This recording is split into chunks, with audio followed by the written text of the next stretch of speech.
Hey guys, what's going on? It's Zach Quezada, host of The Ride. I just wanted to give a brief shout out to those of you that have supported the show in these first few episodes, including the guests that have stopped by, taken time out of their day, and come talk shop here on the episodes. Really awesome to see what basically has been a passion project of mine that I've never gotten off the ground start to take fold, and your support, whether it be comments on Instagram or liking us on YouTube, rating us on Spotify and Apple Podcasts is definitely seen. This conversation was with Mike Morgan, two-time national championship winner from Merrimack Lacrosse in 2018 and 2019. We ranged from talking recruiting early on. We're obviously sitting in September, so that's an apt discussion. We went into that 2018 and 2019 season, how he built up from those previous seasons. He had been there for many, many years, and how he kind of built the building blocks to get them there, and then eventually into the point where they could go Division I and actually have success. That's a very important piece. A lot of teams make that jump and don't see success like you saw with Merrimack. Later in the episode, we talked a lot of defense. So for those of you that are interested in that side of the ball, we went inside the lines. He talked a lot about one-on-one positioning, holds. Also, he went into kind of his scheme, how they kind of match up and how they slide depending on what scheme. So really cool discussion. And then we continue to talk about, where Merrimack is today and kind of where they have come from since that day. So really cool stuff, how he built the team chemistry, recruiting. It's just a wonderful conversation. So again, appreciate those that have been tuning in this entire time. I am really looking forward to the amount of guests that we've got lined up for you guys. Hopefully you find some value in this conversation and enjoy the ride. All right, Mike, welcome to the show. Happy to have you. Happy to be introduced to you through Mark Hargrave, and the episode I had with him on the first episode ever was fantastic. So he recommended you, Mike, and I'm happy to be sitting with you, man, for a multitude of reasons. But how are you doing today? And happy to have you. Good. I appreciate having me on. I mean, Mark, I've known Mark for a long time, and he extended the invite, and I'm happy to always sit down and talk lacrosse. So you, right before we press live, you said that you were a marketing major. You had been on multiple lacrosse podcasts, which I hadn't known. Had I known, I would have hit all of the archives. I hit your 2018 or 19 mini doc, which I felt like I was there with your team and all that stuff. Work. It was, dude. But what was your favorite podcast that you've been on, since that was the first thing I had heard? I mean, everything from, Inside Lacrosse, different ones, or Lacrosse Magazine. I mean, New England Lacrosse Journal, Jack Piatelli has one up here. I mean, it's always, the community, like we said, kind of when we first started talking, isn't that big in lacrosse. And I think having, people that have interest in, whether, it's X's and O's or recruiting or, teams or my career or whatever it is, I think I'm always open to talk about the sport. And I think it's always good for the sport in general to have people that have been doing this for a long time. And I think have been pretty successful at it, culturally, on the field, everything that kind of comes with it. I think it's always good to have, insight from people and hear from different people. So, I mean, when I got the invite, I mean, I'm always interested in talking about certainly the sport, where it's going, where it is, and everything in between. Did you feel like that kind of marketing background and that want, or I guess your understanding of getting out there, putting your face out there, did that help Merrimack and kind of your recruiting as you built up that program? Just getting your face out there? Sure. Yeah. I mean, you got to be able to know your product and know what your plan is. And, for us, it was knowing that, all right, we have, the goal of being great academically, lacrosse wise and off the field. And I think for that, you then realize what your product is and what you want to sell in terms of the college and what you're looking for to, bring in terms of the student athletes and the young men that want to represent, you and your program. And I think, then you use the side of the marketing side, which, I've learned that when you have a good product, it's really about just reaching all different areas. And I think that was something that changed probably, around maybe 16, 15, where the team was probably 80-90% Massachusetts, New Hampshire, mostly New England, a couple Long Island, and you fast forward to whether it be the Division II championship years or Division I, and the team was probably, I would say, 50% were from outside of 5 hours from the school. So being able to reach all areas of the country, and that's a huge part of it. And I think, the relationships that you build, throughout, from, all the way to the Northwest to, down to Florida, Texas. I mean, those kids are all represented on the rosters that I've had. And I think that's something that, being able to, reach out to people that respect you and trust what you're doing with your program, and then send kids to you that, fit what you're looking to do. Yeah, based on the results, you were obviously a pretty great recruiter, and Merrimack's success is something that I want to touch on. We did hit more kind of focused in on the now. We did hit that September 1st recruiting moment where you're seeing all the posts from the kids saying, hey, I'm going here, I'm going there. What is that experience like from the coaching perspective? Like, what are you guys getting after there? And also, just from the kids' perspective, like what advice would you give them during this time, this September 1st Sure. I'll start with the first question. It starts, way before the first, obviously, so for us, one of the things that we would do, with myself and my staff was, we would have, a list of Reds, which were guys that, we would commit that first week, if they were ready that first month, whatever it was, surefire guys that we really liked, then we had the next part of that list that were, White, and White was, really solid. We would definitely take them right after we explore some of the Reds. And then you had the guys that were kind of the yellows, which were solid players, guys that you think could help you, but depending on how everything else went. And that list was somewhere near, I think the last time we did it was about 480, so that's guys that I think could play here, and play at Merrimack at the time. And I think for me, we would sit down as a staff and we would revisit all the videos in late August, and then we'd regrade them a sense. Some would move up, some move down, some wouldn't move at all. We talked to their coaches about, their character, how they are with their work ethic, their academics. We'd explore all that stuff. And then we'd have kind of our short list for contacts on the first ready to go. And then we'd have a plan for basically all the Reds, and, you'd have talking to their coaches. Some guys would change a little bit too, whereas, you would have, let's say a guy who parents are all Ivy and is, he's a 4.4, and that's where he's going to go. As Ivy, you kind of look, all right, well, we're going to move on to different guys. So some guys, you find out which guys are your wheelhouse and which guys aren't. And then you have that list ready for the first. And then to what I can only speak for my staffs in the past, but we would have like maybe the top 50 guys that I would contact, good portion were defensemen. That was the area which, I was the one recruiting, in terms of that's where my expertise was in terms of the recruits.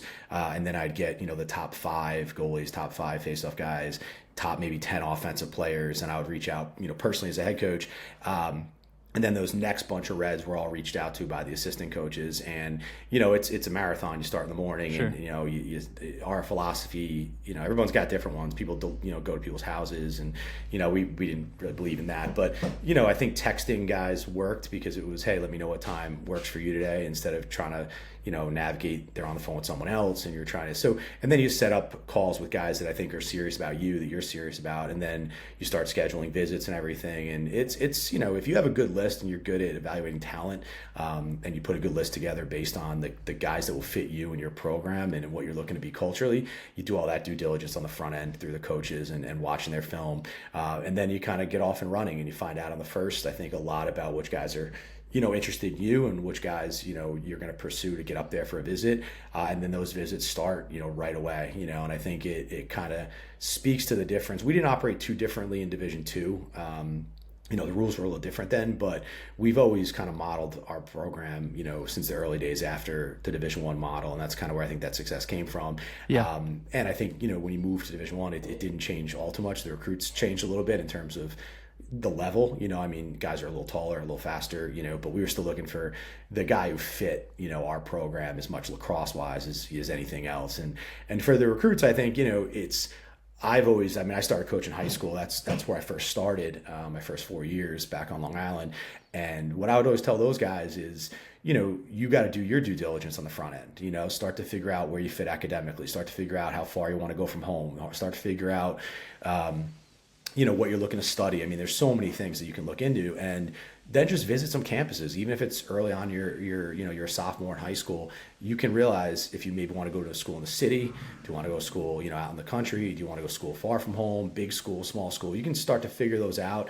And then I think once you have a loose list of your preferences, then when the first starts and you start to talk to coaches, you're not then starting your process of being like, okay, Loyola called me, and UMass Amherst called me, both very good programs, but one's in a different region than the other. One is, 35,000, the other one's 5,000 in terms of enrollment. So that's where I think you can start to kind of narrow it down before you start to figure out where your level and your interest is in terms of the schools contacting you. Yeah, there's a lot of gold in there on the recruiting front. I want to break down two lightning questions really quick. Was there ever a year that stood out to you where on September 1st or on that deadline day when it opened up, that your staff and you kind of looked at each other like, oh, God, we really hit on this, or, oh, God, we just didn't get who we thought we had, and this is going to be a little bit rough? Yeah, I think every year, even in D2, you kind of know where you are in terms of level, in terms of recruiting, and you scrimmage Division Ones, and then you start playing Division Ones. So you start to realize kind of, I think where you are. And then I think once you start making the calls and talking to coaches and you start gauging interest, you then really understand where you are, because, in D2, when you start to recruit against the middle of Division One, even middle high, you start to realize like, okay, that's where they value this program compared to these Division Ones. Then when you get in Division One, it starts all over again where you're like, I'm going to call a guy and do they look at, my current program the same as, they're looking at this other program that I think is maybe equal to us or ahead of us or lesser, whatever it may be. And I think once you start hearing the interest level from the student athletes, you start to have an idea of where your wheelhouse is. And I think, towards the latter years of Merrimack, I think it was one that, when you're talking to kids that are like, yeah, I want to come for a visit. I have a visit with, Rutgers on this day. I visit with, and you start to realize like what you're, where you're looked at in the lacrosse community. And I think that's where, with the 25s, I think, we had a pretty monster class, and, unfortunately, that class is pretty much all decommitted, to go to Merrimack. But it was a class that you realized that you were playing with, the big teams in Division One, and in terms of the recruits. And then there's some guys that you're just not going to get. If we're calling Millen on day one, you were kind of wasting our time, because we know already his wheelhouse is X, it's Virginia, it's Maryland, it's Duke. But we always looked at it as if we think we're recruiting against anybody outside the top 10 or 15, we felt like we were in a good spot. And I think, when you start getting those kids and they start committing, I think you start to really realize that you're onto something. All right. Last lightning question associated with this convo is going to be, where was Charlie on this list? Was he a red? Was he a white that improved, or in that ranking system? So Charlie was interesting. So that was a little before that model had started. We had a model similar to it, but he was one that, and I'll give you the kind of long and short of the story, is I was walking around one day, Rick Beardsley, who I've known for a while, he was running Team United at the time, and he called me and he said, hey, I think I got a kid you really like. And I said, all right, well, send me his film. And I watched him on my phone as I was walking, and I was like, okay, where's this kid looking like? What's wrong with him? And I realized, he was big, he had good hands, he was nimble on his feet. Now he looked a little, he was young, so he was a big kid growing into his body, and he would run and he didn't look as smooth all the time, but he had every skill set. He was smart, he could pass the ball, he had soft hands, he could shoot it. He was obviously big, from Central New York, So I called Rick back and I said, I love this kid. I said, what's the story? He goes, I don't know. He's not getting the looks from the D1s that we thought we'd get looks from. It's mostly D2 and 3. It's low D1. And I said, what's the character? And he's like, he's a great kid. I said, are his grades not great? And he's like, no, his grades are phenomenal. And he checked every box. And then as a coach, no matter how confident you are in your recruiting and your eye, and I'm a pretty confident person, you start to doubt yourself in a sense. You're like, maybe I'm wrong, because I think this kid could be great. But why are these schools that are in his backyard, and some of these schools that I think are middle Division One, not knocking on his door? Did you ever get that answer of why they weren't reaching out? I don't know. Combination of, he looks a little, little raw, a little slow. I don't know, honestly. I mean, if you watch his film, I've gone back and watched it a couple of years ago, and there wasn't anything that stuck out to me as a negative. And usually those guys that are 6'3.5", that are great students, great kids, can shoot, can pass, have soft hands, are big. A lot of times those guys get over recruited. They go somewhere where maybe they shouldn't be. That's too high because everybody looks at, look at the measurables, with him, I don't know, and I remember talking to the staff, and we were all like, if we get this kid on campus, we're going to offer him, so he came down, he loved the staff, the culture, everything we represent in the school. And next thing you know, he's committed. And then it's funny because, you then have to hang on to him too, so this was a verbal. And even after that, I think he was second in the region in scoring his junior year, before he had signed.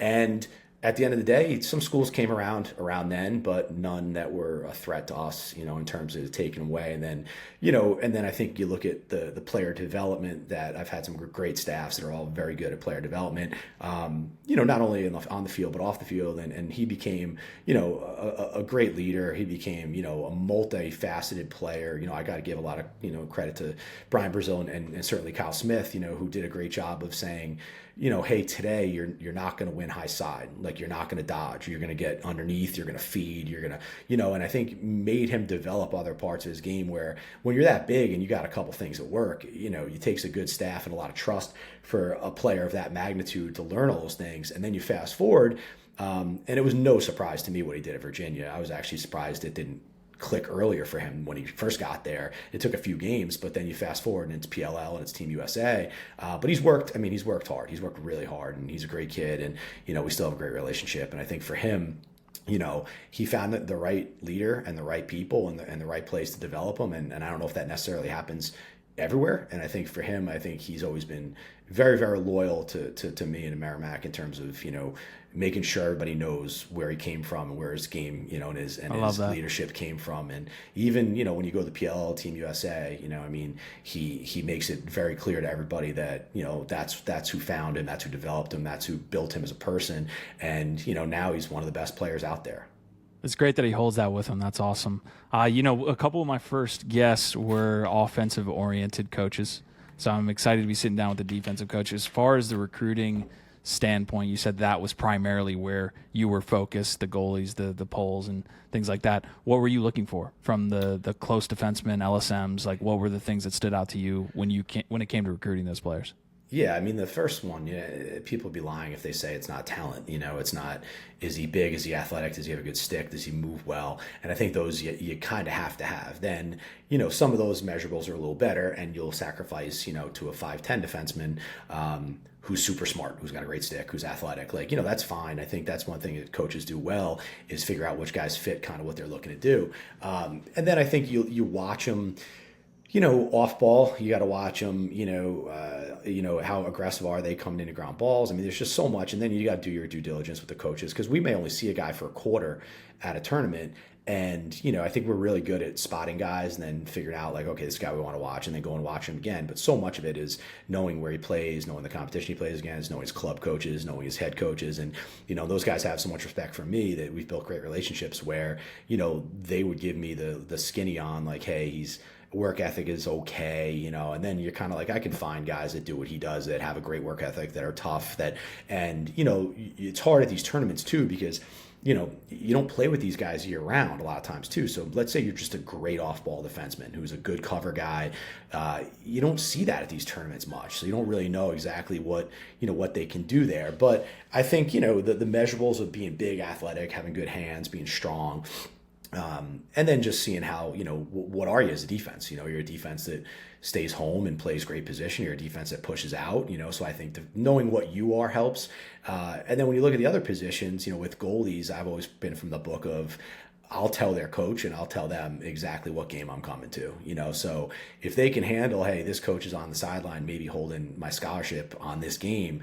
If they're a gamer and there's someone that will relish that, that's the kind of guy I want. I don't want the guy that doesn't know I'm there. It's almost like those are the positions that I will tell, to make sure they know. And if they can handle that pressure, it's something it sets them up for the next level, of knowing that there's gonna be a lot of pressure on you at the next level. And then offensively is no different. Offensively, sure.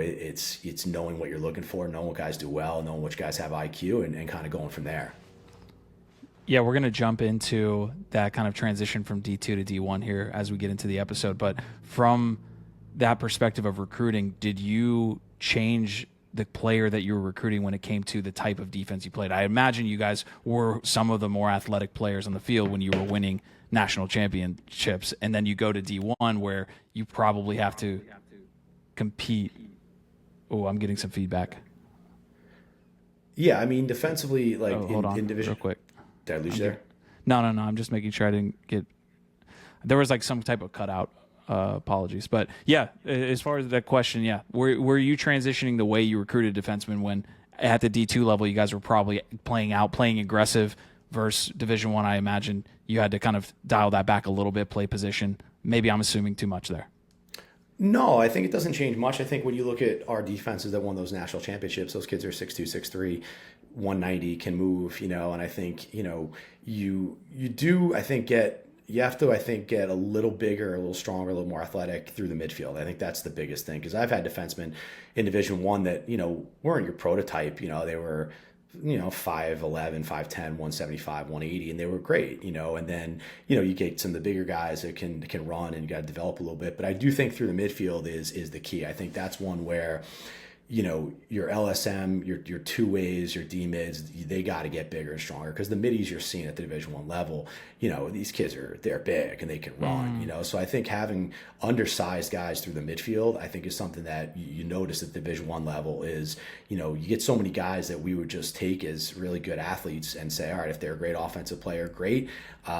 If they don't, if they're not ready to play for us right away, or it looks like they're just maybe a little raw and they need to develop, the way the college game is with two ways and through the midfield, those guys are, I think, the most valuable guys on the field. So I think for me, it's having guys who can cover those big, strong athletes. Then you got to be able to end possessions, right? That's something people don't talk about a lot. Like when that ball's loose and you got to stop, you got to have big athletes who go get the ball. Then you got to be able to clear it. You got to be able to pick up, and ride and clear. So I think that's the biggest difference that I saw from a personnel standpoint. I think in this, and the second part of that is probably the biggest difference between Division II and Division I wasn't your first 15 guys. Your first 15 guys, when we scrimmaged Yale in 2018, Andy Shea's a good friend of mine, and we went down there, and it was starters. We were going to do 4 quarters of starters versus each other, and then we were going to do 1 quarter of, we can just mix in our secondary guys, just get them some time. And it was, I believe, 7-5 Yale at halftime, and then it was like, I want to say it was 9-7, and then I think we lost 12-8 or 12-9. And this was the Chris Fake years. This is, this is Ben Reeves, and that was Charlie's sophomore year, Christian Thomas and those guys, Carl and Joyle's freshman year.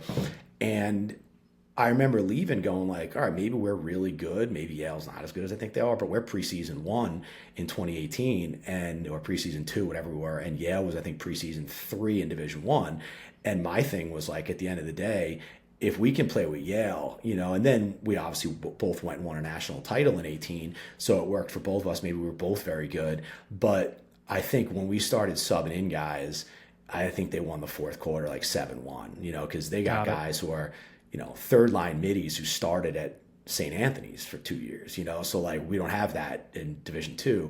And then Division I think where you're going to close the gap is from 15 to 30, your backup LSM, your 3rd and 4th D midi, your man down unit, your second line midfield becomes more important than maybe it was in Division I. But that was the biggest difference. It's not depth at the bottom of the roster. It's really depth between 15 and 30. I talked with Mark about the scholarship situation. He seemed to think that this wasn't even going to really get passed. I don't know how far along this has gone, right? But is that going to affect the depth if it does come through? I think at some places it will. I think that's one of the things that I'm not a huge proponent of some of these changes that are being made, because I do think that as much as the September 1 move was, I think, great for the student athletes in terms of giving them more time to like think about the process, right? That's great. Coaches, it gives us more time to focus on 1 grade instead of 3 grades that we're recruiting at the same time. The one negative of it is, I think, parity, and parity is the one thing that, when the arms race of the top 10 in the country were committing freshmen and sophomores, they maybe made a mistake on a few of those guys because those guys are 15 years old. So then you take so many of those guys that maybe there's less of them to take towards the end of the process, which helps the middle of Division I and the middle and low, because there's more guys to go after. I think with the September move, what happened was now the Dukes of the world, the Virginias, the Maryland of the world, they can wait to see all these guys develop and then have their pick of the litter on September 1st. So I don't think for parity that's great. And then the scholarship model and the NIL stuff, I think it'll affect and help, I think, the bigger programs, the more funded, the Big Tens, the ACCs and whatnot. But if you're looking at middle Division I, no one's going to 25 scholarships in the middle of Division I, or, no one's getting NIL money to give a student athlete $25,000 in the portal to come to a team that's 30th ranked in Division I. So I think it further separates the parity or lack thereof, in terms of the high D1 and the middle to middle low. Yeah, the NIL stuff is interesting to me just because of what you said. Not a lot of people can even offer that type of stuff. Did you guys get into that at all? Like, was that even part of a conversation? Like, how does that look at that level? Yeah, I think most coaches, when the NIL was first kind of introduced, I think our, I guess, how would you put it, understanding of it was Charlie loves, Chipotle, right? And Chipotle in North Andover says, hey, we're going to give you $10,000 for the year. And once a month, we need you to Instagram or tweet out, at Chipotle having this bowl, best Mexican, in North Andover or whatever it is. And then he gets that at the end. And with that, I don't think most coaches were opposed. It was like, okay, these kids can make a little extra money off their name. They're going to get some sponsorship. And I don't know many guys that were opposed to that, And then I don't know how it went from that into a guy in the portal is just offered $50,000 to come, be a midfielder, or a guy who's getting $2 million to leave a mid-major football team to become the quarterback at, a Michigan or Ohio State or USC, and I think that's where, I think it didn't trickle down to, I think, too much outside of the top 25 in Division One, in my experience.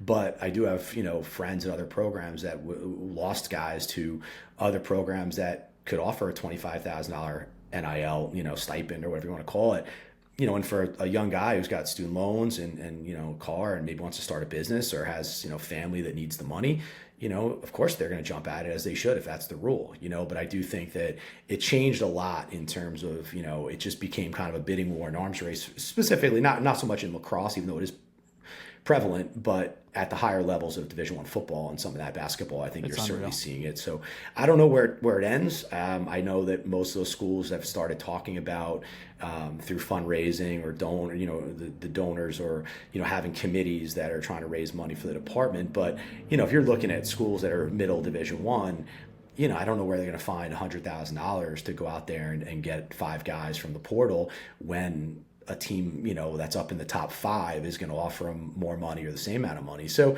it's the sport it's changing for sure. And we'll see. I don't know where it ends, but I do think that it really does come back to a lot of guys pick a school based on the coach, the culture, the atmosphere and everything, and money will change some guys' opinions on where they go. But I do think one of the things that I'm probably most proud of is when I was at Merrimack, I think we didn't lose many guys to decommitting. And decommitting has become such a non, like, people don't even think it's a big deal. It's like, all right, well, you committed to us and we stopped recruiting that position and then you decommit. And I think one of the things we were fortunate of is guys were so sold on, what I was doing, what the team was doing, the culture, the winning, the off field, the academics, that you would think as a high D2 team with Division I talent, we would lose guys a lot, and we never really did. And then in Division I, the same thing happened. Even it's ironic, when we were on our probation 4 years, when you go Division I, you have the 4-year probationary period. We were actually not losing anybody to decommitting. We were actually having guys, essentially transfer in. And that was because of, what they believed in the program, and even to a program that can't compete, in the postseason, we weren't losing guys. And, with the exception of the anomalies like Chuck, where, he did his 4 years in Virginia. It's a great opportunity for him. So, but that didn't happen very often. Chuck's a special case, for sure. But I do think that it still does come down to some bit of, are those guys going to be loyal to you and your program because that's where they want to be? I mean, that will, supersede the money in a certain amount of guys' minds. Yeah, it's the difference between being a mercenary and kind of being in the program, right? So I love that. I want to squeeze in a couple different questions before this side of the break. First of all, you were talking about Andy Shea. I've always loved his defensive mind when it came to just listening to how he explained the principles and how he coached it and the nuances and holds and things like this. What's the number one thing you learned from Andy or Coach Shea? Yeah. The one thing I think you learn from guys like Andy and some of the best coaches, and specifically defensively, is as the game has changed, right? When I first started playing, if you were a 1-4-1 offense, you sat in a 1-4-1 and you rotated, guys got through, guys dodged, but you generally came back to the same shape. The sport has evolved so much offensively that you may start an open set, end up in a 2-2, end up in an invert, end up in a clear. There's so much that you can't defensively script every single, okay, if they go to this, we're coming from here. So I think the best coaches will teach, essentially at Merrimack, one of the things that I know Andy teaches and believes in too is they harp on the fundamentals. They harp on situational lacrosse. And then within all that chaos, you can't script, we're coming from here, and if they do this, because it's just, the game is it's so fast and the guys are so dynamic that you got to be able to read and react and figure out scenario based. So I think you work on the practice part of it. You practice the fundamentals, how you play the two-man game, how you play this, how you play inverts, and then it's really just, the premise of it is, okay, here's what we want to do, here's what we're looking to do. And then it comes down to the third P for us was always preference. Like, you can practice the scenarios, the premise of all the different things that might happen and what we're looking to do. And then it's really preference when you go, all right, we're playing this team. This is where we want to come from. This is where we don't want to slide from. This is who, we want to, get out early to. This is who we want to zone up on their dodge. So I think keeping the fundamentals, and that's offensively too. I think the best offensive coaches teach the same way, because it's like, if you teach all play-based, or if you teach, you run here, you look here, you can't play free and easy and creative. And this game is so creative now and fast. So defensively, like when I've watched Andy, I've watched Jerry Byrne at Notre Dame, out at Harvard, a lot of defenses that I've modeled, a lot of things we have similarities with, and watching those guys is they just look so organized, and they don't play packed in. They play aggressive but organized, and they know what they want to do. They know who they want to slide to, who they don't, and they play fast, and they make fast decisions. And I think that's the best way to coach. And when I've watched, listen, you're going to get Chris Fakes of the world. You're going to get guys that make defense a little easier, when you can take one guy away completely. But for most teams, they're going to dodge your two ways. They're going to do things to exploit what you do well, and you got to be able to dictate the pace and what you're looking to do. And I think so much of that is just, we would drill, every day, how we play the two-man game, like what we're looking to do inverts, how we pick up cutters. We believe in being zoned up on the dodge all the time. When that dodge starts, you don't have a guy anymore. You have your area, and we're coming from, and we have help defense. And then, we have calls for maybe when that's over and the ball's out and rotating and we're back into a normal. So I think simplifying the game is, if you ask any older coach who's been successful, I think the common thing they'll talk about is you got to make the game simple, and it's not like you just roll the balls out and just say, we spend so much time on fundamentals and situational based and film and everything, that the game becomes free and easy because they've learned so much and seen so much. Then they got to go play. Like, that's the thing is, coaches, Sure. you can't control your guys all the time.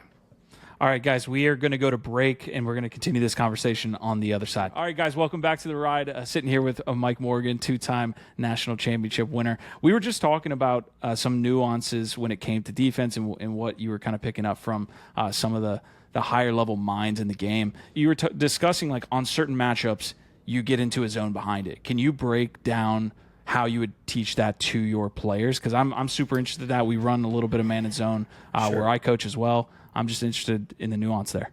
Yeah, you have different shapes for, I guess, first would be what they're in, and then you have certain shapes for if they're in something pretty neutral, like a 1-3-2 or something like that, you kind of get into what shape you want to be into, So we would have options where we could come straight from the crease. We would have options where we would come from the acme, which is a clear through in front of the dodge, which is our preference in a lot of cases. Then you'd have the open look where you got to come from the pipe, the near side pipe. So a lot of that depends on what they're doing. But I think, when if you're in the right places, right, if they, like, offenses are taught to have balance, right? Good ones are anyway, so if they're moving, they're all moving and going to end up hopefully in something balanced offensively, the good ones anyway. So for you, it almost helps the defense to know, like, all right, if you evacuate that area on the dodge, it doesn't really help us. We're not zoned up. And then someone's going to fill that area that you left, because good offenses do that. So I think for us, our preference was just figuring out, like, do we want to come off the pair? Do we want to come off the middle? Do we want to come off the pipe? Do we want to come off the cut through acme? And then kind of read and react from that. But I do think that the best defense is when the dodge starts, you're zoned up, because I think that helps your shape. It helps you then play out, if you survive the first dodge in the offense, you play out to guys and you have great shape. And that's one thing we would talk about all the time defensively, and I still do, is, communication, aggression, and shape. Those are always the three things we stick to. Is we got to over communicate everything. We got to have great shape, so we always have a guy to come from wherever those areas want to come from, whether it's inverts or top dodges or whatever. And we have scenarios where if they go out of a 1-4-1 from up top, we have a specific way where we're looking to slide, and our shape tends to mimic what they're in, obviously. And then the last part is, you got to stay aggressive, and I think that's one thing that if you have great shape, you're putting yourself in great slide areas to be able to go. And no matter if they clear you out or they do different things to give their guys more space, you can play against that, because good offenses will do that. So I think having great shape gives you options. It also puts you in passing lanes. It puts you in 2 and 3 slide lanes. It gives you the ability to protect the middle like we talked about. And I think then it just becomes, offenses are going to see that, and some will, they'll S-dodge you and they'll bounce out and they'll wait for you to recover and hit it again. And I think that's successful at times against those type of defenses. But it's that cat and mouse game that you kind of go back and forth with the good, I've seen, again, at Merrimack, we played Michigan, we played Denver, we played Duke, Sure. we played, Hofstra, Bucknell. You go down the list, and BU and Bryant and, UVM, and you look at all those and those, they're talented, and I think that's one thing you can do. When we played Duke, it was 0-0 with, I think, 4 minutes left in the first quarter, and we didn't hang on. Obviously, they went on a run, and it's Duke especially in May. It's not an easy one to play them. Yeah. But if you watched our defense, and I've watched it with the past teams, or just been like, look at this shape, look at this aggression, look at how we're sliding. We're on O'Neal, we're out here, and and Duke is phenomenal. And it took them a good quarter to really start figuring out how to beat the defense, and we don't have the athletes they have, but I think when you have a really good fine-tuned defense that's athletic, they can have good shape and communication, you play together, then you look at the level of the, Notre Dames, and you look at those defenses and some of the Maryland one, they're just a better version athletically of the teams that, guys like I put together, some of those that were middle high Division I. And I think that's something that, if you have smart athletes who can cover and play together, that's the key to defense. Yeah, the communication piece is interesting to me. Let me touch on 2 things here. One, I feel like a big change since, I was playing as a player and getting coached on the defensive side was we kind of moved into this idea that not throwing checks is the way to do it, right? Body position. I've watched games in the 80s and 90s, and because of the stick technology, all that stuff, guys were throwing checks and the ball could come out easier. Yeah. Went to body position. Now it feels like it's transitioning back to we have takeaway defenders now. We're throwing all these kind of crazy checks. I'm interested in that kind of fusion that you coach when it comes to your players, being aggressive, maybe throwing away checks, but also being in good position. Yeah, the way I've always approached that, and it's a great question, is we've always said, your reward for throwing a great check is that you're in the great position to throw it, and I don't think everybody teaches it that way. I think some defenses either go out and rag hands and they're everywhere and they're throwing a ton of checks, and then some defenses just tend to pack it in, play more body, and that's preference. That depends on what the coach wants to run. I've always believed that the best defense are a combination of both. You are out in hands because you're in great position. There's places on the field, I'm not a big go throw over the head checks, but I do believe there's areas of the field that if you're in good position, you can throw it, and they're, coming up the rail from X, fading to the sideline, it doesn't put you in a bad spot, but if they're running underneath from the wing and you throw it, and if you don't land it, they're going to finish in front of the goalie. That's not the place to throw it, So I think teaching, the when and the where is important, because you're right. There was a time where the technology, the sticks wasn't great, and you could throw checks and put the ball on the ground. Then, they adapted, the shot clock, which helps in a sense because they got to be a little more aggressive offensively, but in turn, the offensive players got better, the stick technology got better, so you couldn't just press out and put the ball on the ground. Look at, when you watch games, how many times late in a game there's an end line double, a team's down 1 with a minute left. More times than not, those guys end up getting out of that double because it's just so hard to put the ball on the ground. So I think teaching positional, awareness, but also teaching when to be aggressive is important. I think, to me, the aggression is not so much maybe on ball as it is, when to slide to the back, when to be aggressive when a guy inside rolls and stuff like that. I think that's where you end up being more aggressive because you have 2 guys on ball, you have a better chance to turn them over. But, there's not many guys in Division I that can be a 1D mid or a 1 LSM and follow a 1 midi all over the field and put the ball on the ground. Those guys are just too good, but I do believe both. And I believe the best defenses have both. A guy like Matt Landis, right? Matt Landis was known for just great on-ball positioning, which he was phenomenal. Matt Landis was also a very opportunistic takeaway guy. He understood when to throw it and when not. And that's part of Jerry's defense and what, it evolved into, where you can be a little bit of both. It's crazy seeing guys like Landis that are so good in that V hold, man, where it's just like, holy crap, he's just strapping them up and can throw turnover checks in that too, man. It's Well, wild. the dirty little secret about college is as the guys get bigger, as the guys get stronger, you can get away with that hold a lot of times. I know a lot of the good ones, like Landis, did a good job of getting in position, throwing it, and almost pulling himself up the field. And the guys are so big and strong athletically at attack. As a ref, it's impossible to tell if it's a hold because the guy's running through the check in a sense. You have a great V hold, and I think like some of the guys that are maybe not, because he wasn't 6'3".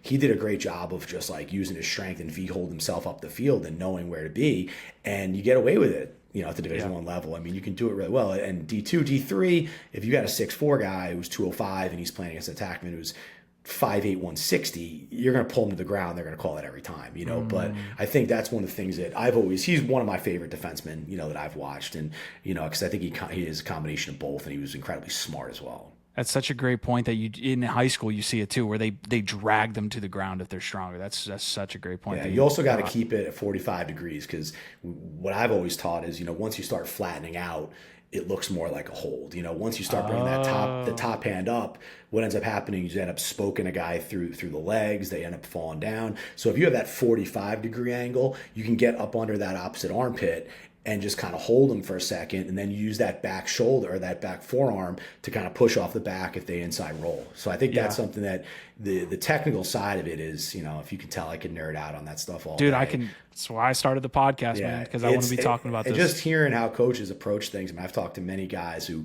their philosophies on some guys believe in punching and throwing checks right as the dodge starts. I'm not one of them, and I believe that, you got to get your feet moving first and start to gain angle before you get aggressive, and I think at the high school level, you get a lot of guys that come in, they're like, well, I threw the check to disrupt his dodge. And I'm like, well, you're not as athletic as him.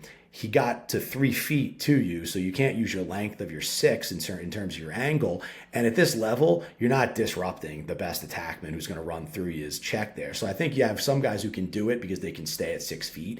And then if they miss that initial poke or whatever it is, they still have that angle and their athleticism, But I think a lot of stuff that's taught at the high school level has to be retaught at some points in the college level because everybody's got different philosophies on stuff. And none of them are really wrong. It depends on what you like. Sure.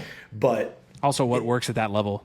Yeah. And if you're a one-handed guy, who wants your right and you throw a poke and get out front, that might work. And then when you get to the college level, you're exposed, they roll you back and they're running you up the rail from X and you're kind of in trouble. I'm really hoping the way that the commentators talk about the short stick play with the Revo hold and all that stuff, they bring it up so much that I'm hoping they don't take it out of the game. Right, because I feel like at some point they're going to look at that and be like, "That's so obviously a hold." But I really like it. The one thing that I've seen is the good ones are really good at it. Like I've had guys who are really good at it, especially some of the smaller guys who do a good job of getting in front. And then almost it's similar to what we're talking about the V hold. It's just you're able to get those arms out or in front and be able to kind of get that hold. And I think the thing you see is many guys now are doing it where it spins the offensive guy a little bit. And I think that's where you're going to start seeing it called because that's impeding the dodge. Like you can't do it. But I think there's been a lot of that and getting away. And I think that's how rules happen, right? Somebody starts doing something, it looks really good, exposes something, and then the refs are like, we got to do something about this, And I think that's an area where I think, you saw it with the hitting too. I mean, you've gone through the evolution of lacrosse in the last, let's say 15 years. In the beginning, it was a big hit was legal if it was big, and then it kind of evolved into if it's a big hit, more times than not, the sound of the hit, the reaction of the crowd, it's more so the flag is down, and I think you see that even in Division I.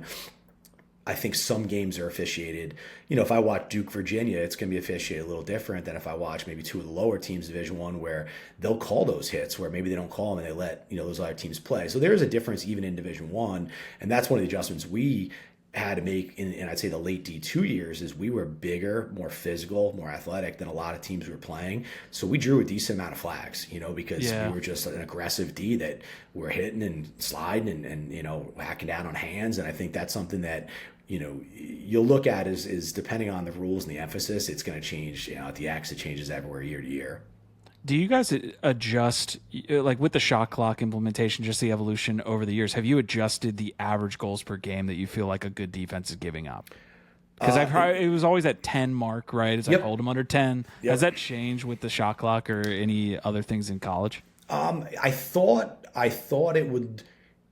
Initially, I thought it would up the offensive output because you're going to be more aggressive, you're going to go to the net more. I think what it did is it forced teams to play faster that maybe weren't. And I think the unfortunate thing about the shot clock that maybe more so as a D2 or D3 thing was it was hard to not blow teams out. Because if you're a lesser team in Division III and you're playing, the Tufts of the world, you're playing the Salisbury of the world, you got to go to the net. And I think in the past, if they were playing teams that were lesser than them, you were able to move the ball around, slow the game down a little bit, but there was no, kind of ability to do that as you had the shot clock. And then I think a lot of coaches, you think something's going to happen one way when it's implemented, and then it kind of doesn't. I thought you'd see a large amount of teams go zone late in the shot clock. Like you'd play the first, let's say, 30 seconds, they shot out the end line, you drop into a zone. I mean, we've done it. You've seen it in different places. Some guys will do it. I thought that was going to be more so across the board. I thought you were going to see so much of that. I also thought, well, the shot clock, you're going to have more transition. You're going to have more two ways staying on the field. And then what you realize, if you clear the ball okay, you can get into your subset and get your guys in the field. So there's no real reason to have your two ways on. So a lot of things when the rule comes out, coaches immediately figure out 50 different things that they might try to do. And then as time goes by, you realize, wow, it didn't really affect too much. Like we didn't really go zone. Because if you play great man defense for 40 seconds, then you go to a zone and you're not in the flow of it. Sure, it might spend 5 to 8 seconds for them to figure it out, but maybe you're not a good zone team. Maybe you're a great man team. But no, you're right. I think that goal of 10 or under, was realistic in Division II. And I think in Division I, became, more so 12 and under, 11 and a half and under, and you'd be in a good place. But yeah, I think the good offense is, it gives defenses the ability. Like we used to play Lemoyne back in the day, and Lemoyne, had an offense that was super, super patient, would bleed the clock, and there was no shot clock. And if you were down 2 with 6 minutes left, you felt like the game was over. And then in Division II or Division I, we had a game against Bryant a few years ago where we were down 2 with 31 seconds left. We ended up getting a turnover. We ended up scoring. We ended up losing the face, doubled, got the ball back, pushed transition, and we had a guy quick stick get saved on the crease to tie the game with 1 second left.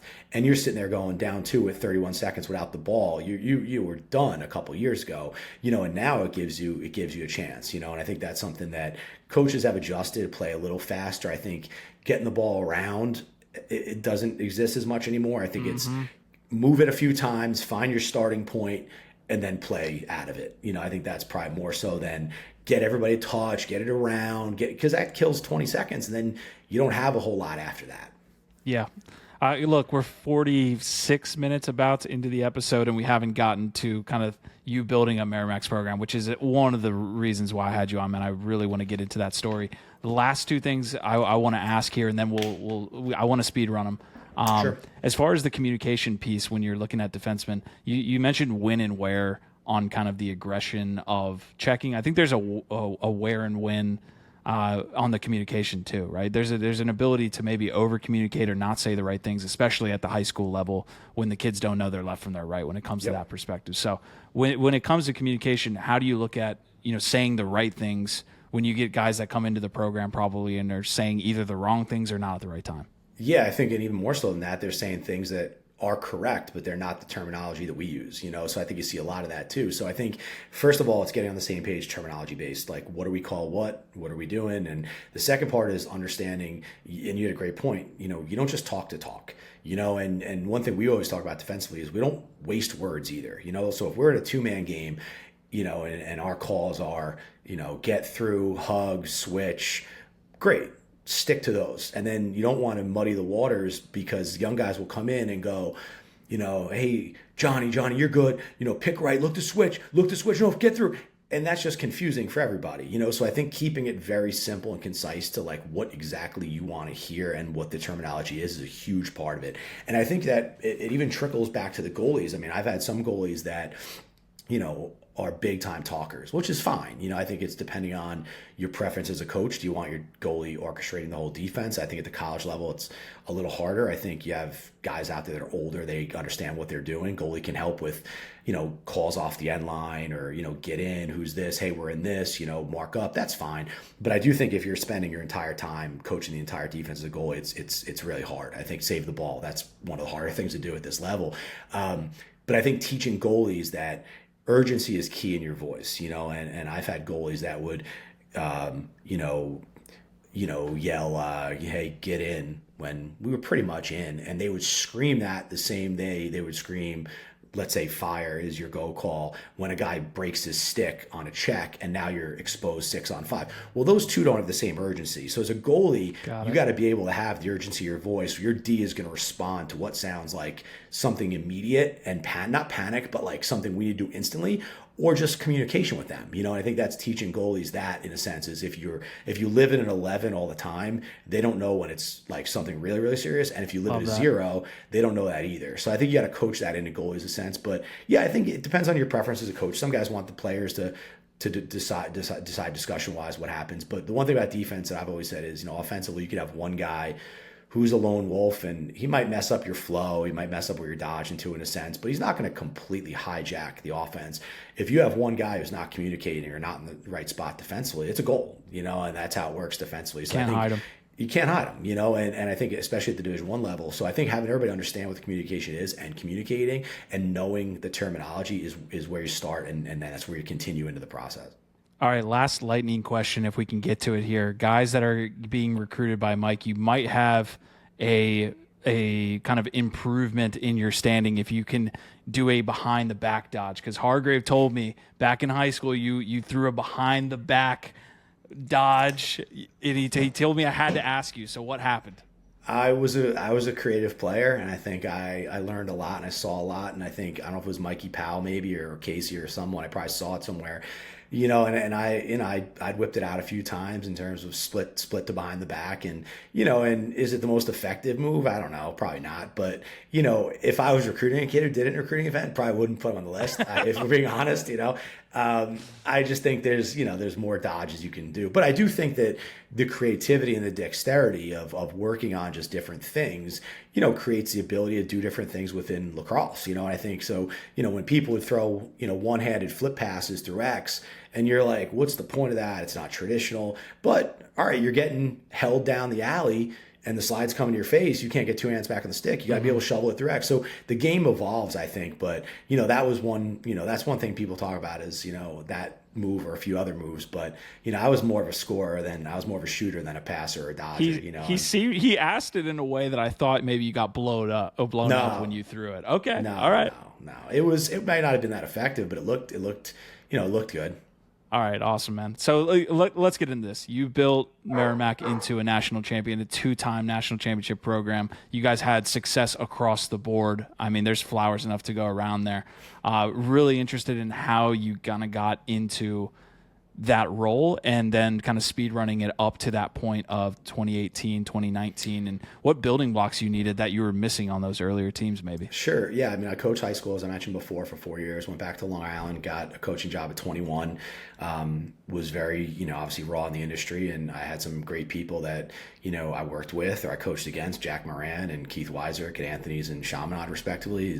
You're going to play them, you're going to learn really quickly about a lot, and I think, you fast forward to coming back up north and being an assistant there for a year at Merrimack and then getting the head coaching job at 27. The one thing I was hell-bent on was, it was going to be, culture over everything. And that's something I talk about, a lot, and people will steal that terminology and make it their own and have different ways of saying it. But I do believe that's what all great programs are founded on. And, if you have a great culture and a way you want to do things, a way you want to, act off the field, on the field, in the classroom, you want to win, you got to prepare. There's so much that goes into it that no one sees, and I think the on-field is kind of that, that final piece that you get to, perform in front of everybody, but so much goes into getting there, the recruiting, the tough conversations, the having guys grow up in your program, having them fail, having them succeed, teaching, in terms of the long hours of recruiting. I mean, there's so much goes into it. And I think when you have great staffs and you have great players and a great culture, you look and kind of see that the early years was on the rise, a team that is going to be something, and then maybe regional recruiting helped. We started getting kids from all over the country. We started, in terms of that, got, coaches that were better and better every year that brought a lot. And then you start having that, hey, we're pretty close, like we're a top 5 team now. And then once you got the players that, buy into what you're doing and, changing them a little bit of, the early culture into what I wanted it to be, with the GPA and how they behave, off the field and certainly on the field and all that. I think you then are just as good as how consistent you want to be. You want to consistently, push those values that you want to be as a program and what we believe in, how we prepare and how you work and the sacrifices you make off the field. And if you'll do that, you'll continue your success. And I think that was something that I've had so many great kids, and so many of them are probably 40 now, they're not even kids anymore. But they just bought into what we were doing, and the success just kind of kept happening. And then you fast forward to 17. And I thought we had a really good team that year. We were a little injury bugged towards the end, especially at the pole situation. And you go in, you face a red hot face-off kid, Kevin Reisman with Limestone. And they were a great team. We had beaten them in the regular season, and we played them at Gillette in front of this. I think it's still the biggest crowd of a Division II or III national championship game ever. And we just didn't hit enough shots. We didn't win enough face-offs. We maybe didn't get a stop or two we should have got. And, you lose 8-6. And I remember leaving the field, you think, is that our window? Like, was that it? We have a great team. And, and then you get into 18 and we were a little younger, but we brought back a lot of the key guys from 17. And then you realized how good the young guys were. Charlie got a year better, Sean Black, Carlin Joyle, Christian Thomas, and then Blake Boudreau, who was on a mission after maybe not having his best game at 17 at the X. And 18 was like nothing I've ever seen before. I mean, if you look at the goals for, goals against of that playoff run, I think it was something like 72-26. Like it was, and these are NCAA playoff teams. These are good teams. It was New York Tech, it was Seton Hill, and it was St. Leo's, and these teams were all good. And the closest team that got to us was, I think, 8 or 9 in the Seton Hill game. That team was excellent. And you realize the national championship game, you're like, we're at home, we got this great team, and this might be it. And then you're up, like, I think it was 14-1 at halftime, and it kind of takes the joy out of it, where you're like, I was expecting a tear and kind of a last second maybe win and all the emotion, but it was nice to kind of watch the culmination of how much work those, and St. Leo is a great team, and Brad's a great coach. And as my dad said, he goes, I think the only team beating you that day was Yale. And that's, he sticks by that. And I don't know if it's true, but I'll say this, that team in 18 was as dominant in every area, and they were as hungry a team as I've ever seen. They didn't take any plays off. They were going to beat you. They didn't care if they were up 10 or 5 or 2, or it didn't matter. And it speaks to the leaders of that team and our staff, and to win it in that fashion at home was pretty special. And then 19, you come back and you have a lot of those pieces still in place. You got the attack back, the goalie back, you got like so many pieces defensively. And I knew it would be hard, because repeating in sports is probably the hardest thing to do. It was the hardest, thing that I've probably ever been through in lacrosse, that point where. Yeah. So I want to touch on real quick that 18 run you mentioned in the playoffs. One, I got to give a shout out to my buddy Ryan Burke, who went to high school. We played lacrosse together. He was the assistant on that St. Leo team. Yep. And I remember watching the game, being like, they were good that year. I mean, they got to the national championship. They were freaking good. Yeah, but I think the weather might have helped us a little bit that day, because I remember it was unseasonably cold and a little bit rainy down there. And I know, they're not used to that down in Orlando or That's fair. Tampa.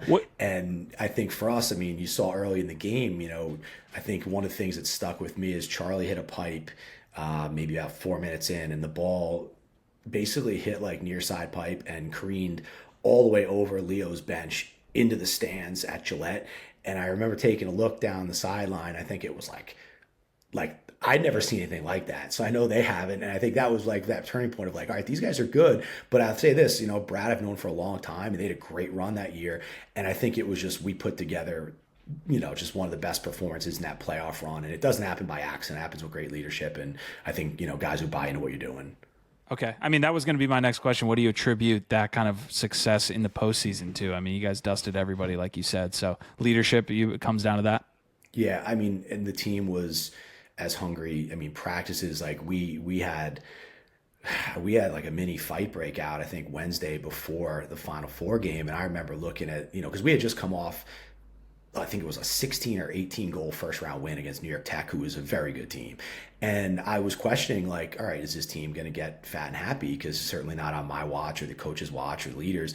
And then you see them, we had to like tone down practices because they were so intense and they were playing so hard that we were like, all right, we're going to be all right, let them loose on someone else, and then, when you have guys in the locker room who are demanding more of everybody and not letting anybody be comfortable. That's the key. The coaches, you can do so much, but when you have the leaders that and we had on that team, that's where, they're the mouthpiece in the locker room. And certainly it was never good enough. We were always going to be better. And then you got to see it on that grand stage in front of family and friends and everybody. It was pretty special. All right, so I want to dive in real quick to that 2019 season. You mentioned that it was one of the hardest things you've done. Just break that down. Like, why was that so challenging? Also, I'm just going to mess with the camera, keep talking, but yeah, man, like what about that 2019 season was so tough to repeat? I'll say this: the easiest way to cap it out is you're going to have a letdown. Doesn't matter where you coach, where you play, you won a championship. It's going to be hard the next year. You're going to be on everybody's radar. You're going to have complacency no matter how good your culture is, no matter how good your coaches are, your leaders. It's just going to happen. How you respond to it is the key. And I think for us, it was everything was like just 10% less is good. Like practices were 90%. Academics were still really good, but they were 90% of what they were the year before. And I remember as these things all started to happen, you're like, we just can't have a letdown. And I remember we lost in a scrimmage to a Division III team at home. And I remember, I had some choice words to say to guys after. And I remember it was after a practice where we didn't have a great one, and I felt we just weren't where we needed to be, and we weren't where we were in 18. I was going to push them really hard to get there, and I remember saying to him, I said, sometimes you have to put it in perspective for young guys and give them something they can actually see that's tangible, they can relate to. And I said, when we lost in 2017 to Limestone, I said, was there anybody on that field that thought we weren't going to have to go through Limestone in 18 to win a national title? Because they had everybody back for the most part. They were really good like us. And I remember thinking it too, going, can we beat this team next year? Like, it's going to be really hard. And, Limestone, they had some, I think it was just probably what we went through, like it wasn't as good in practices and some injuries and maybe complacency. And I remember that year they didn't make the Southern playoffs for the NCAA tournament. This was a team that I thought was going to come back and maybe win the national championship. And I remember saying to our team, does anybody know what their record was last year? And Christian Thomas, of course, one of the smarter kids, was like 6-8. And I was like, yeah. And I was like, I don't know what it was, but it wasn't talent. And I think that's what complacency can do to you. And I love JB, and he's a phenomenal coach, and that team was great. But that's how hard you have to fight that complacency. And I think from that day on, we started getting some more traction, and we lost the game early. And then when we got late in 19, it was a much harder path in terms of, I think, we had to go on the road for every game, where in 18 we were home essentially through Gillette, and you can argue that's home for us. In 19, you go to Mercyhurst out in Erie, Pennsylvania. Then you go to your one rival in Adelphi on Long Island, who had 9 All-Americans. We had lost them a couple weeks before. Then you got to go up to Lemoyne and play who's been our rival and one of the best teams in Division I. And we'd split 1-goal wins each in the regular season, the conference. You got to go up there and win. Then you got to go back down to Philly and avenge your loss in 17 against a Limestone team that was phenomenal again.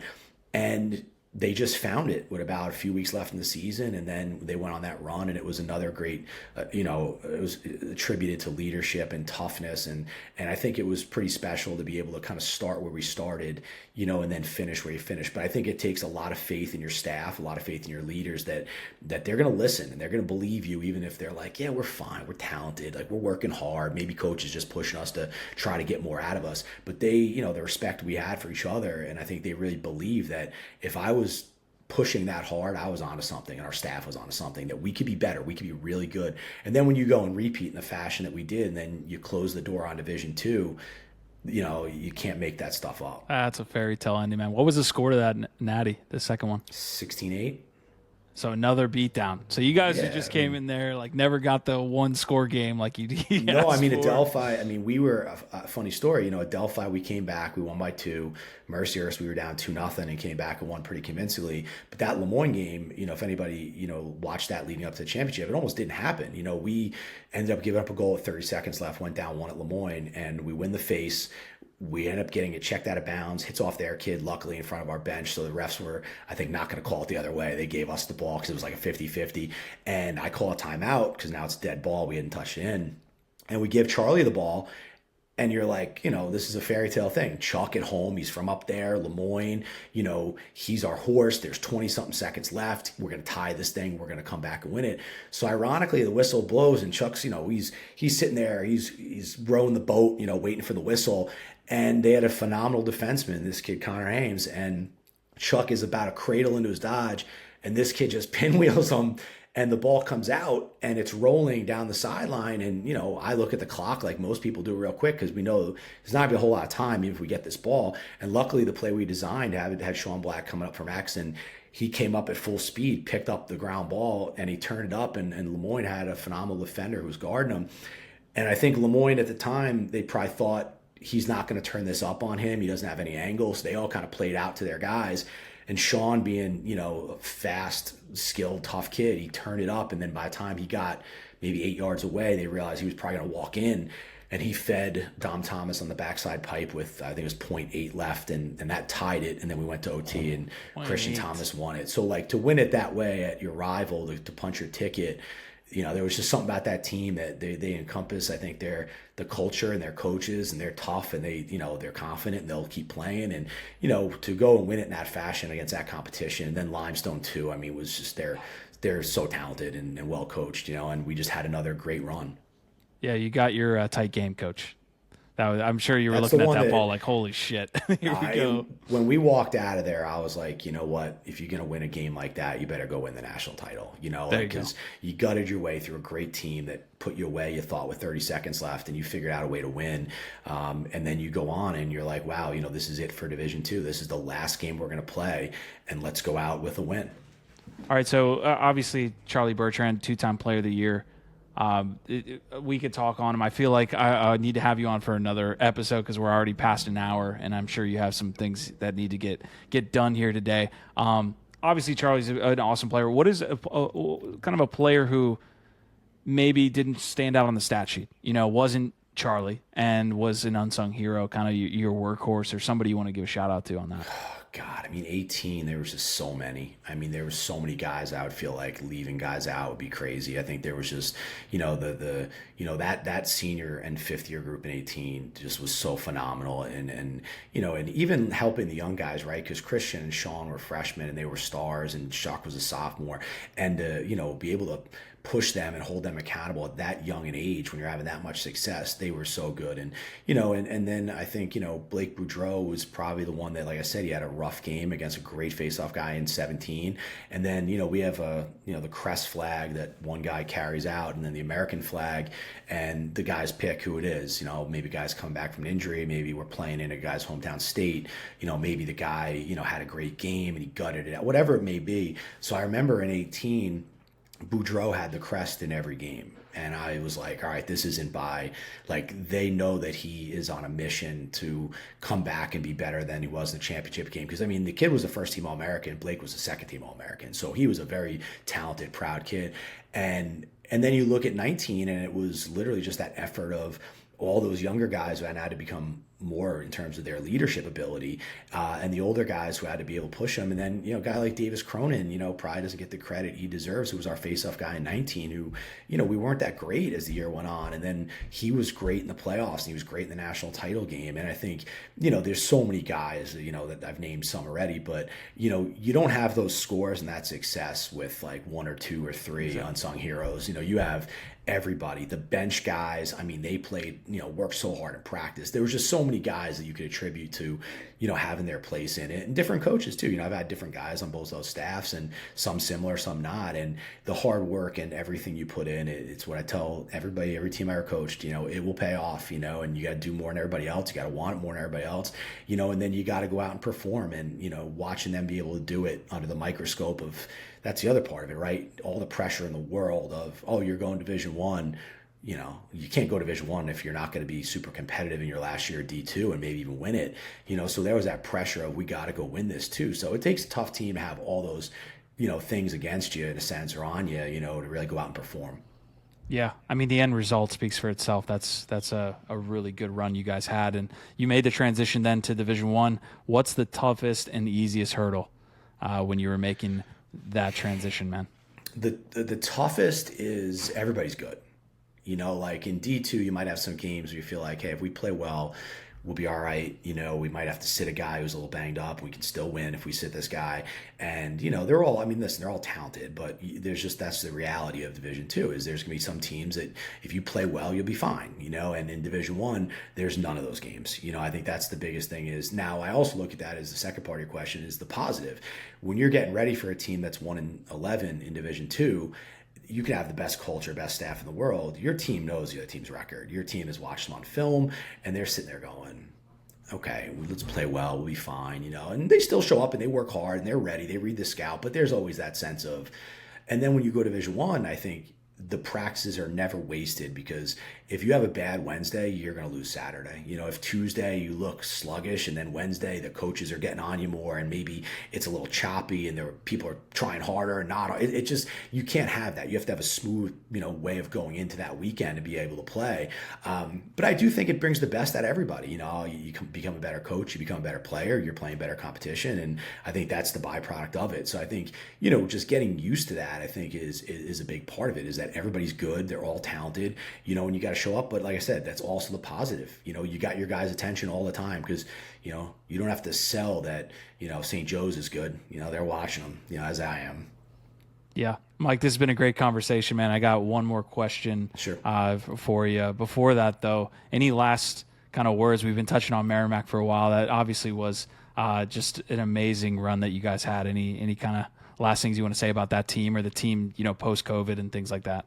Yeah, that's one of the things too is you talk about post-COVID, when you start making that jump and I mentioned a little bit before with recruiting is, when everybody told me this team has nothing to play for, they're on probation, you have 4 years, you got to wait, it's going to be hard to get them motivated. That would be probably, I would say one of the more, I would say, highest achievements that I was proud of a team and of coaching staff and maybe of myself in general is to have all those factors against you and just get better and better and stronger and the guys buy in and you have transfers come in and when you're not expected to win many games Division One and you can go beat Michigan in your fourth game in Ann Arbor, it's not by happenstance. It takes their special group and guys who work hard. And those players, I think it's something that through all those years of the COVID regulations, they were phenomenal with following the schools, requests in terms of, what they can do, what can't they do. And I'm happy to say we were, I think, one of, if not the only team that didn't get paused, the entire time because we just were following everything and the guys wanted to compete so bad and they wanted to follow what was asked of them. They did a great job, and then you keep fast forwarding and watching the team, last year to be able to go in and beat Bryant at Bryant with everything on the line for that playoff bid. And Bryant's phenomenal and they're well coached and they're talented and they're at home and it's senior day and winner goes and loser goes home. It just says something about the guys that I've been able to coach there. They can go down to that tough environment, put up a really great W to send them to the American East Tournament. All right. A month or two from now, we'll come back and talk about that exact game because I want to spend another 10 minutes on just like the intricacies of that game. Sure. But I got two overtime questions that I pretty much ask everyone. One, what is your favorite drill and why? I would say defensively, I'll go there because I have a bunch of other ones, but we do a drill called Powerball, and it's kind of, not to date myself, but it comes from American Gladiators, back in the day where you had to get by the guy and drop the ball in that cylinder and whatnot. So we do it defensively, and it's probably not what you think it would be in terms of what you're trying to accomplish. So we have a guy who starts with the pad, one of the best acquisitions for any young coach who's coaching a defense anywhere. Go and buy those square pads. They are the most, you can use them in every drill. The one thing I've noticed is if you're like, let's say the high school level, but even college, right? You're teaching guys drive the hip, you're teaching them turn them back, whatever it is, right? If it's 30 degrees out, right, and you're a senior who's maybe a little banged up and you're a sophomore who plays defense, are you really going to put any type of drive in that guy's hip? Are you going to be aggressive? No, you're going to just, the motions of it. So when you have these pads, you can do slide and release, you can do one-on-one stuff, and they're, $20-something. We had 4 of them. The best purchase I've ever made as a coach. So we would have guys start with a pad. And then we have a guy defensively on him who would be in his normal stance, ready to go with the stick. And then behind the defenseman, we would have a guy who was basically just the target. He would just stand there about maybe 8 or 10 yards behind him. So the goal was the guy with the pad would have to get by the defenseman and go and touch the target.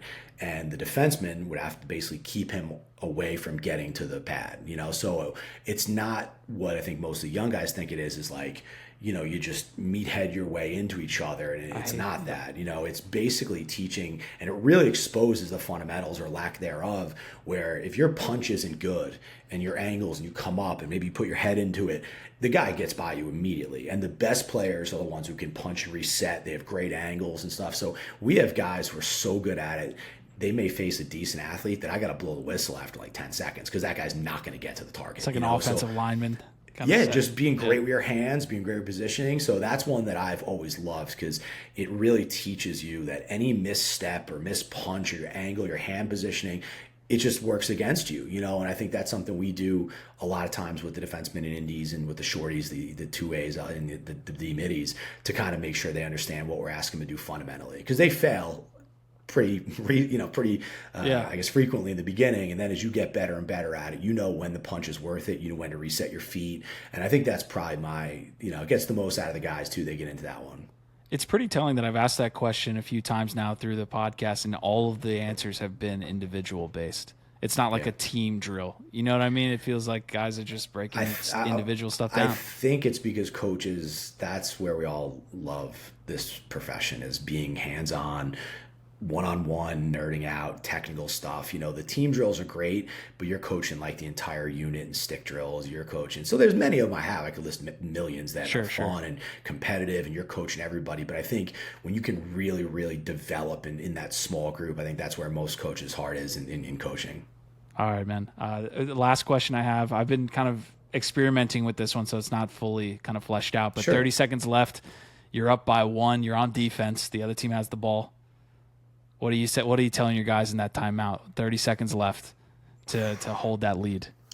Well, I guess I'll start conceptually instead of maybe X's and O's is, we're going to be the aggressor. Like, I feel like whoever is the aggressor in those moments are the ones that end up being successful. The defenses who try to survive or the offenses who try to be too scripted, I don't think end up being great in those moments because both teams are going to have anxiety, right? Like that's the thing that's going to happen. So it's who's going to be the team that's going to go after the other team and be the aggressor. Now, I don't mean just slide out of control or just take a bad shot. I mean, conceptually, that's where I've always been is like, hey, we got to be aggressive here. Again, if you're up 1, down 1, it's going to be different, And I think for me, the X's and O's of it is a lot of things. I'm looking for personnel, who's on the field.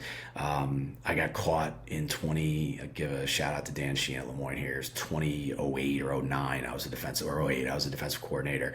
And they had this kid, Matt Casilla from Loyola.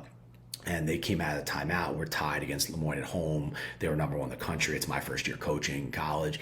And I remember being more emotion than X's and O's. I'm like, all right, let's go. I'm like trying to get the defense up. And instead of looking at who is walking on the field personnel-wise for them, which is usually what I'm staring at is who they're putting out there, where they're going, and what they're looking to do so we can kind of match that in a sense. So I look out there, and there's no Matt Casilla. And I'm like, was he hurt? I'm looking on the sideline, and by the time I spot him, he's at the midfield, and he's playing on the defensive side of the ball. And it was he didn't want to get shut off. Like, he wanted him coming through the midfield. He was a 5'11", 215-pound kid from Loyola. So we have our LSM on this other kid, and then next thing you know, the whistle blows, their kid steps over midfield, they release Casilla, and this guy's downhill at us. And luckily we survived the possession and end up winning. Actually, we're up 1. We were 7-6. We ended up winning and holding the possession.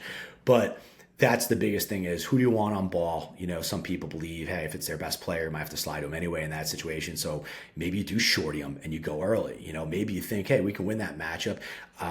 I'm a big fan of not giving away too much, but I do believe if their best player doesn't start with the ball, he might not see the ball in that possession. Like if he's going to come, and I think the best offensive players, will bring the pick with him. They'll have him start with the ball. There's a whole lot of philosophies in it, but I do believe that so much of it is pre-whistle, and then when you have the idea of what you want to do and then you go, you make the other team, make reactions and make adjustments to that. Mike, this has been a fantastic discussion, man. Thank you for stopping by the ride. Seriously, like so much gold in this episode. Hopefully you guys enjoyed it at home. I hope to have you back on, Mike. Awesome, Zach. Well, I appreciate the invite, and yeah, any nuggets anybody takes from it, I've been there as a young coach as well. So hopefully, there's some good content. I appreciate you having me on again. All right. Wish you the best, man. All right, me too.